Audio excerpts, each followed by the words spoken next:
안녕하세요. 상식적이 아닌 것을 상식적인 것으로 돌려놓는 유튜브 채널 드라마 뒤집기입니다.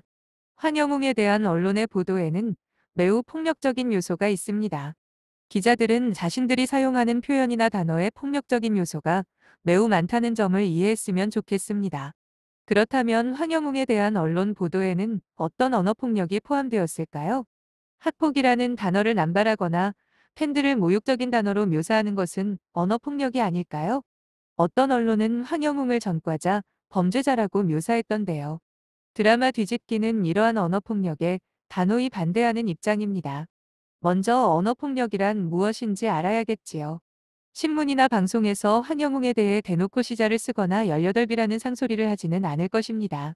그러나 위키피디아를 보면 언어폭력이란 피해자를 향해 폭력적인 말을 하거나 제스처를 취하거나 혹은 폭력적인 글을 사용하는 것을 말합니다. 여기에서 밝혔듯이 글로 쓴 표현도 언어폭력에 해당하는 것이라는 점입니다. 신문이나 방송에서 독자의 시선을 끌기 위해 혹은 좀 더 자극적인 관심을 끌기 위해 과장된 표현을 쓰면 그것이 언어폭력이 될 가능성이 높아집니다. 위키피디아에서 설명하는 언어폭력의 목적을 알아보겠습니다. 개인을 괴롭히고 꼬리표를 붙이고 모욕하고 꾸짖고 또는 과도한 고함을 지르는 행위를 포함하지요. 경멸적인 용어를 사용하면서 사람을 겁주거나 폄하하거나 경시하기 위한 표현을 사용해도 언어폭력입니다. 이러한 공격은 피해자에게 정신적 또는 감정적 고통을 초래할 수 있습니다. 언어를 이용한 공격과 학대는 어떤 국가나 민족에게 영향을 미치기도 하지만 특정한 집단이나 개인에게 영향을 미치기도 하지요. 황영웅에 대해 모욕하는 단어를 사용하면 황영웅은 물론이고 황영웅의 팬들에게도 영향을 미친다는 뜻이지요. 언어폭력은 심리적, 정서적 피해를 줄 뿐 아니라 심지어 신체적인 피해를 주기도 합니다.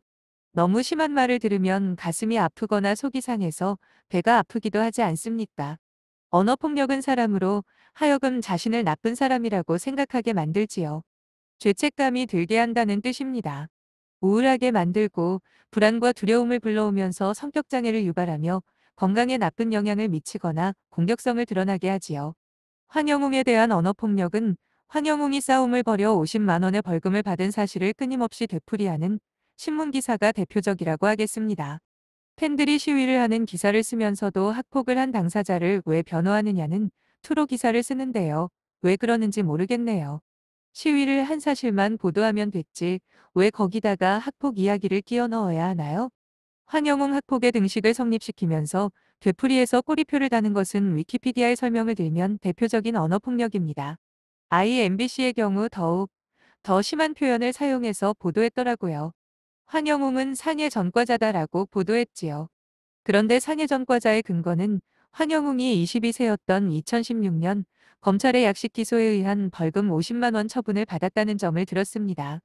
IMBC는 심지어 범죄자를 두둔하는 황영웅 팬덤에 어긋난 팬심이라고 표현했네요. 황영웅 한 사람만 공격하는 것에 만족하지 못하고 팬들을 모두 다 사잡아서 어긋난 사람들로 꼬리표를 달았습니다. 황영웅 팬에 대한 엄청난 모욕이 아닐 수 없습니다. 황영웅의 팬들이 모여서 우리를 집단으로 모욕했다고 명예훼손으로 법적 소송을 한다면 감당할 자신이 있으신가요? IMBC는 황영웅을 두둔하는 것이 피해자들에게 또 다른 2차 가해가 될 수 있다는 우려가 제기된다고 표현했더라고요. 팬들이 모여서 황영웅을 지지하는 것이 2차 가해인가요? 팬들을 모두 다 2차 가해자로 몰고 있네요. 정말 이상한 논리가 아닌가요? IMBC야말로 팬들에 대해서 2차, 3차 언어폭력을 하고 있다고 생각됩니다. IMBC는 황영웅을 전과자로 범죄자로 묘사했는데요. 그 근거는 약식 기소와 50만 원 벌금입니다. 그런데 나무위키에 나온 전과자에 대한 설명을 보겠습니다. 대한민국은 2016년 조사 때 전 국민의 26.1%, 2020년 통계에서는 전 국민의 29.8%, 전 국민의 1/3 가까이가 전과자라고 보고된 바 있다라고 하네요. 왜 이렇게 많은 걸까요? 전과의 기준이 벌금형 등 상대적으로 가벼운 것까지 포괄하기 때문이지요.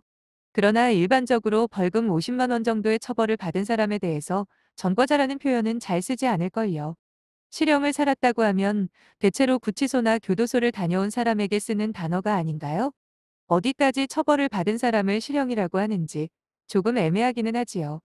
아무리 생각해도 벌금 50만 원을 받은 데다가 약식 기소한 청년에게 전과자 범죄자라는 딱지를 붙이는데요. 혹시 당사자가 명예훼손으로 법적 판단에 의뢰한다면 방어할 자신이 있으신가요? 드라마 뒤집기는 약식 기소가 무엇인지 정확하게 알기 위해서 나무위키를 검색했습니다.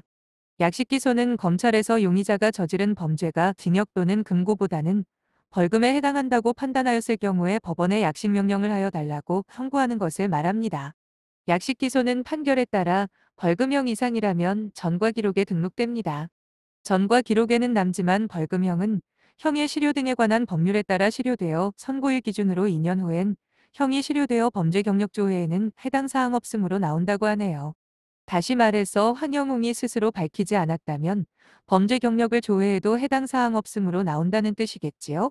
대체로 범죄나 전과 기록을 직접적으로 묻는 것은 개인정보 보호나 인권, 사생활 차원에서 다소 문제가 있는 사안이라는 점도 알려드리고 싶습니다.